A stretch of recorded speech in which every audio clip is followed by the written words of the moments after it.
Assalamualaikum warahmatullahi wabarakatuh.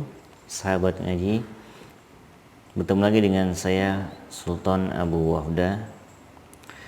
Insyaallah edisi bulan Ramadan ini kita akan melanjutkan pertemuan yang sebelumnya, yaitu kita akan membahas kitab Ar-Rasul Al-Mu'allim wa Asalibuhu fit Ta'lim. Kitab yang berjudul Muhammad Sang Guru dan rahasia metode Rasulullah dalam mengajar.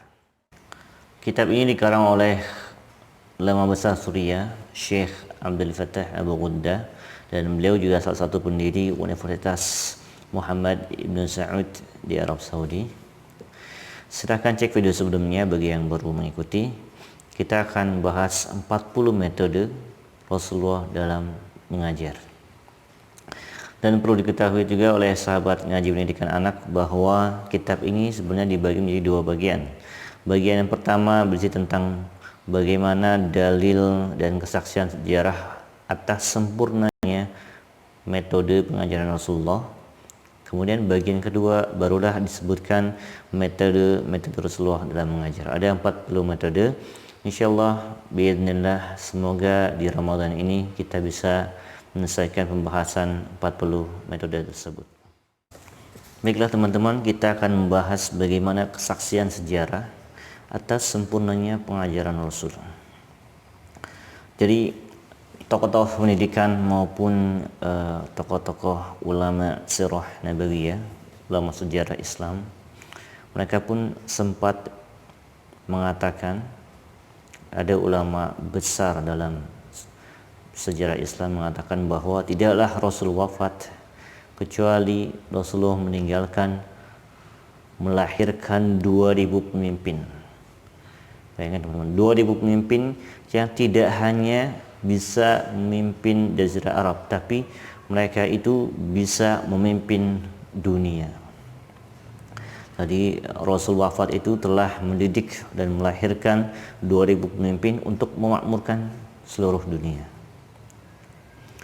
Kemudian bukti itu bisa dilihat dari lahirnya para sahabat tabi'in yang mereka sangat cerdas dan ahli dalam berbagai bidang ilmu, dan sampai turun-temurun kepada generasi ulama terdahulu. Sampai-sampai teman-teman, ada ulama usul, para ahli ilmu usul, mereka berkata, seandainya Rasulullah tidak punya mukjizat kecuali para sahabatnya yang mulia itu. Jadi Rasul ketika memang tidak punya mukjizat, tapi Rasul bisa menghasilkan para sahabat yang Masya Allah begitu luar biasa. Sungguh itu sudah cukup untuk menegaskan status kenabiannya. Jadi para sahabatnya yang dilahirkan oleh Rasulullah, yang dididik dan dibesarkan oleh Rasulullah, sebagai para ulama ahli bidang ilmu, jadi para pemimpin yang besar, maka itu sudah membuktikan bahwa Muhammad adalah seorang nabi. Kita bisa lihat bagaimana kebesaran sosok Abu Bakar Siddiq, Umar bin Khattab, Khalid bin Walid, Amr bin Aus, Abu Ubaidah, sampai generasi berikutnya Umar bin Abdul Aziz, yang mereka tidak hanya bikin satu negara atau hanya bangsa Arab saja, jadi mereka bisa memimpin dunia dan bisa memakmurkan dunia. Dan itu atas apa? Itu atas berkah dari pengajaran Rasulullah Sallallahu Alaihi Wasallam. Setelah kita mendengarkan kesaksian sejarah atas sempurnanya pengajaran Rasul, maka kita akan membahas metode berikutnya, metode Rasulullah dalam mengajar para sahabatnya. Metode yang kedua adalah Rasulullah mengajarkan ilmu syariat secara bertahap. Ya, bertahap ini, tahapan dalam pendidikan itu sangat penting sekali teman-teman. Mengajarkan dengan sedikit demi sedikit itu sangat berefek bagi peserta didik. Jika kita mengajarkan poin demi poin, sedikit demi sedikit, tahapan demi tahapan dalam pengajaran ilmu, itu akan lebih mudah untuk diterima atau diserap oleh akal para murid kita. Akan lebih mudah untuk masuk ke dalam hati para peserta didik, dan juga akan lebih mudah untuk dihafal oleh mereka. Ini pentingnya untuk para guru, para ayah, ibu, ataupun kakak yang ingin mengajarkan adiknya. Ajarkanlah ilmu itu secara bertahap, sedikit demi sedikit, jangan sampai sekaligus sehingga memberatkan peserta didik, memberatkan murid kita. Akhirnya mereka sudah ngedown duluan, ngedown sebelum mereka belajar. Sebuah hadis yang bisa menjadi pelajaran mahal bagi para kita guru dan juga para orang tua yang mengajarkan anaknya. Hadis dalam Sunan Ibnu Majah yang meriwayatkan tentang kisah dari Jundub bin Abdullah ketika beliau masih kecil. Beliau berkata, sewaktu kami memasuki usia akil baligh, yaitu masa puber, kami pernah tinggal bersama Rasulullah. Kemudian dari beliau kami mempelajari iman terlebih dahulu sebelum belajar Al-Quran, sehingga ketika kami mempelajari Al-Quran bertambahlah iman kami. Dari hadis ini kita bisa melihat bagaimana begitu pentingnya tahapan dalam pendidikan, termasuk pendidikan iman terlebih dahulu sebelum Al-Quran, sehingga ketika mereka belajar Al-Quran mereka bisa bertambah lagi, lebih kuat lagi keimanannya. Karena sekarang kita alhamdulillah sudah banyak orang yang mengajarkan Al-Quran, tahfidz Al-Quran di sekolah-sekolah maupun di pesantren. Tapi kita bisa melihat ada anak yang sudah hafal Quran, bahkan orang dewasa yang sudah hafid Quran, tapi akhlaknya masih buruk, sering melakukan maksiat atau sifat-sifatnya suka bertengkar dengan temannya dan masih banyak sifat buruknya. Artinya bisa kita katakan bahwa Al-Quran itu belum sampai ke hati mereka. Karena apa? Karena mereka salah mempelajari tahapan dalam pendidikan Al-Quran. Jika ingin mempelajari Al-Quran, maka belajarlah iman terlebih dahulu. Tanamkan iman kepada anak-anak kita, ke murid-murid kita, keimanan tentang Al-Quran, fadilah Al-Quran, dan bagaimana nanti Al-Quran bisa membuat atau memperbaiki perilaku teman-teman semua. Setelah itu imannya sudah kuat tentang keimanan kepada Allah, Rasul, dan iman-iman yang lain, maka barulah kita ajarkan Al-Quran. Sehingga Al-Quran itu bukan hanya untuk dibaca atau dihafal semata, tidak hanya sampai tenggorokan, tapi Al-Quran itu bisa meresap sampai ke hati-hati mereka. Akhirnya hati mereka sudah bersih, sudah bagus, mensucikan hati mereka, melembutkan hati mereka, sehingga akhlaknya, perilakunya bisa diperbaiki oleh Al-Quran. Karena tahapan pertamanya yaitu menanamkan iman sebelum Al-Quran. Hadis berikutnya yang menjelaskan tentang metode pengajaran Nabi mengajarkan syariat secara bertahap adalah hadis yang diriwayatkan oleh Anas Ibnu Abbas dalam kitab Sahih Bukhari dan Muslim.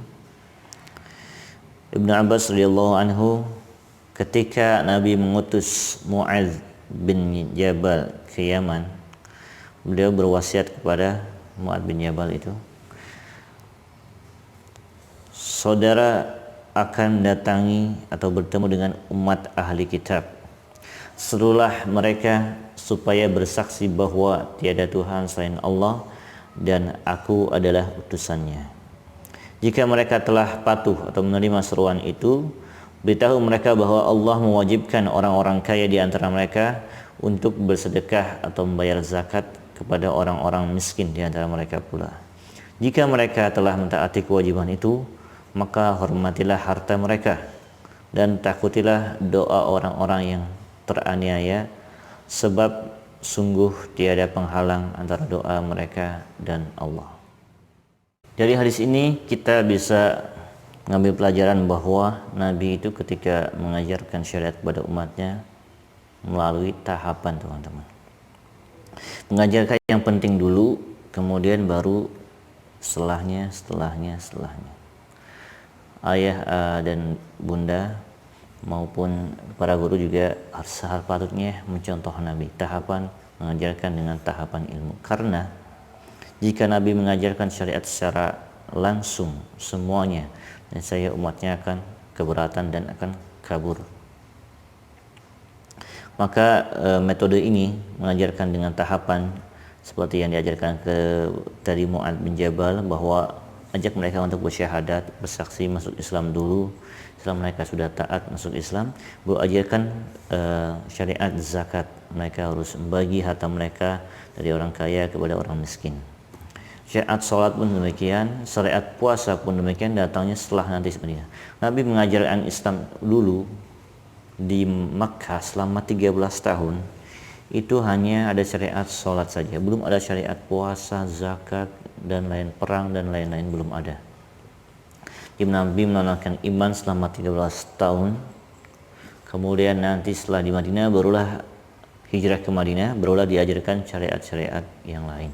Sehingga ketika mereka iman sudah kuat, mereka sudah siap untuk menerima kewajiban-kewajiban atas syariat Allah itu. Kemudian berkenaan dengan metode ini tadi, ada perkataan ulama dalam kitab Jami' Bayanil Ilm. Beliau berkata, Ibnu Syihab berkata bahwa jangan kau tentang ilmu, sebab ilmu itu adalah suatu lembah yang sangat luas, teman-teman. Mana saja yang kau mulai mempelajarinya, kau akan berhenti sebelum sampai padanya. Artinya, ketika kita mempelajari satu bidang ilmu, kita pasti akan berhenti sebelum ilmu itu sudah kita pelajari semua. Artinya, masih banyak ilmu yang belum kita pelajari, kita sudah berhenti, teman-teman. Kebanyakan seperti itu. Meski demikian, ambillah ilmu itu perlahan, hari demi hari, malam demi malam. Jangan kau ambil ilmu dalam sekali waktu, sebab siapa yang melakukan itu, ilmu itu juga akan hilang dalam sekali waktu itu. Maka ambillah ilmu sedikit demi sedikit, seiring bergantinya siang dan malam. Ini sangat luar biasa, teman-teman. Jadi kalau ada orang yang terburu-buru untuk mempelajari ilmu dalam sekali waktu, misalnya ilmu itu akan hilang, akan cepat hilang gitu. Kalau ini terbukti, teman-teman mungkin sudah melakukan ketika mempelajari belajar hanya untuk menghadapi ujian. Misalnya setelah ujian, saya yakin kebanyakan ilmu itu akan teman-teman lupakan. Ya, karena teman-teman tidak fokus bertahap demi tahap untuk mempelajari ilmu. Jika tujuan hanya untuk ujian saja, teman-teman persiapkan untuk hanya dalam waktu satu malam, misalkan SKS, sistem kebut semalam, belajar hanya dalam satu malam, niscaya sehari atau 2 hari berikutnya ilmu itu akan teman-teman lupakan. Ini pelajaran mahal ketika dalam mengajarkan maupun dalam belajar ilmu. Dalil berikutnya atas metode ini, metode mengajarkan ilmu secara bertahap, terdapat dalam tafsir Al-Tabari bersumber dari Ibnu Mas'ud. Dia berkata, salah seorang dari kami, para sahabat Nabi, jika mempelajari 10 ayat Al-Quran, tidak akan beranjak ke ayat lainnya, tidak beranjak ke ayat berikutnya, sampai dia mengetahui artinya dan bisa mempraktekannya. Di riwayat lain juga ada di Musnad Imam Ahmad, seorang penutur dari golongan sahabat Nabi bercerita kepada kami bahwa mereka pernah mempelajari 10 ayat Al-Quran dari Rasulullah. Mereka tidak mempelajari 10 ayat lainnya sampai mereka mengetahui setiap ilmu dan amal yang terkandung di dalamnya. Dari dua hadis yang tadi kita bacakan, kita dapat mengambil pelajaran besar bahwa sahabat, kenapa mereka menjadi seorang yang besar dengan keimanan yang kuat dan menjadi ahli ilmu? Karena metode belajar mereka yang Nabi ajarkan adalah 10 ayat, 10 ayat. Jadi, mereka belajar 10 ayat dulu, mereka pahami maknanya, mereka gali tafsirnya sampai mereka mengetahui betul apa maksud dari ayat tersebut, dan mereka mempraktekannya langsung. Sebelum mereka mengerti, paham betul tentang ayat tersebut dan mempraktekannya, mereka tidak akan beranjak untuk mempelajari ayat-ayat berikutnya. Sampai dalam satu riwayat disebutkan bahwa Umar bin Khattab saja beliau mempelajari surat Al-Baqarah selama 13 tahun. Bayangkan, Al-Baqarah dalam waktu 13 tahun. Mungkin kita-kita yang seorang hafidz Quran, mungkin Al-Baqarah hanya 1 bulan atau 2 bulan sudah hafal. Tapi hafal saja, tidak mungkin paham semuanya. Itu yang membedakan kualitas antara para sahabat dengan kualitas kita pada zaman ini. Apalagi dengan antara sahabat dengan tabi'in pun kualitasnya berbeda. Sampai-sampai ada suatu riwayat bahwa ada tabi'in yang menanyakan kepada Ali bin Abi Thalib, kenapa di zaman engkau wahai Ali bin Abi Thalib lebih banyak fitnah daripada di zaman Abu Bakar, Umar maupun Utsman? Maka Ali bin Abi Thalib berkata, di zaman Abu Bakar, Umar dan Utsman itu orang-orangnya, masyarakatnya itu seperti saya, yaitu banyak masyarakatnya para sahabat yang kualitas imannya dan ilmunya itu Masya Allah tidak diragukan lagi.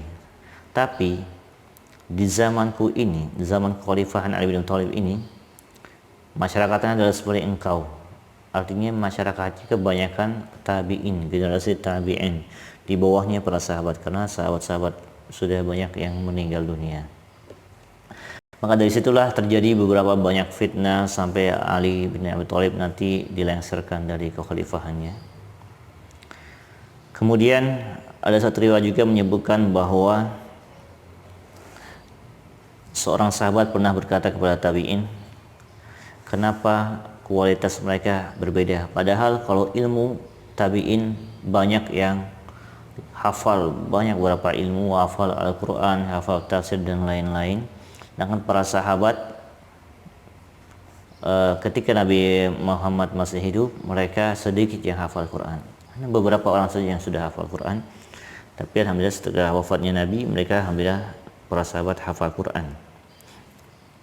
Tapi kenapa kualitas antara sahabat dan tabi'in itu lebih baik para sahabat? Maka sahabat tersebut berkata bahwa kami diberikan kemudahan untuk mengamalkan apa yang sudah kami pelajari dari Al-Quran maupun hadis. Mereka dengar, mereka pelajari, mereka langsung amalkan. Tapi kalian adalah generasi yang dimudahkan untuk mempelajari dan menghafalnya, tapi diberikan kesulitan dalam mengamalkannya. Itulah beda kualitas antara sahabat dengan tabi'in. Apalagi dengan kita zaman ini, kita udah susah menghafalnya, susah mempelajarinya, dan susah juga mengamalkannya. Lebih susah lagi untuk mengamalkan, teman-teman.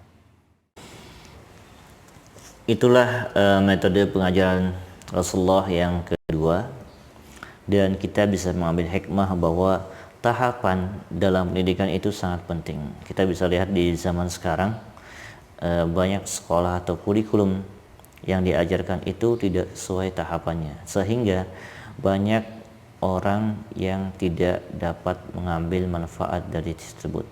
Banyak kurikulum, banyak yang diulang-ulang, banyak yang bertele-tele. Beda dengan Rasulullah yang Rasulullah ajarkan bertahap demi tahapan, tapi hasilnya Masya Allah luar biasa. Hasilnya para ulama yang mereka di usia kecil saja mereka sudah menjadi ulama. Bayangkan sekelas Ibnu Abbas, umur 15 tahun sudah menjadi ulama dan bisa berfatwa. Dan juga para sahabat generasi setelahnya, ulama salafus soleh, ulama terdahulu, mereka adalah generasi yang Masya Allah luar biasa, Imam Syafi'i dan imam yang lainnya, karena mereka belajar sesuai tahapan. Sedangkan kita saat ini, kurikulum kita, saya dan banyak orang ahli ilmu mengatakan bahwa kurikulum di Indonesia ini sangat bertele-tele dan tidak sesuai tahapan umur mereka, sehingga para guru dan ayah bunda perlu diperhatikan ketika teman-teman sahabat ngaji ini mengajarkan kepada anaknya, maka perhatikanlah tahapan-tahapan itu. Ajari mereka iman dulu, ajari mereka Al-Quran. Kemudian yang penting juga ajari mereka adab dulu, ajari adab sebelum belajar ilmu. Karena di zaman sekarang banyak orang yang berilmu, orang yang cerdas, jabatan tinggi, tapi mereka tidak punya adab, sehingga justru ilmunya itu membuat kerusakan, bukan malah memberikan manfaat. Maka pentingnya tahapan itu, belajarlah iman sebelum Al-Quran, dan belajarlah adab sebelum belajar ilmu. Demikian yang dapat saya sampaikan pada pertemuan kali ini. Semoga apa yang kita bahas dapat bermanfaat, dan semoga saya diberikan keistiqomahan untuk membahas kitab ini sampai selesai di bulan Ramadan ini. Dan terakhir, jangan lupa teman-teman untuk tetap dukung channel ini dengan cara subscribe, share ke teman-teman terdekat Anda, share ke medsos yang teman-teman punya, bagikan supaya lebih banyak orang yang mengambil manfaat dari video ini. Akhir kalam, saya tutup dengan baca doa. Allahumma fa'na bima 'allamtana wa 'allimna ma yanfa'una warzuqna ilman wa tuqan wa nuhdan wa salahan ya rabbal alamin. Assalamualaikum warahmatullahi wabarakatuh. Barakallahu fikum.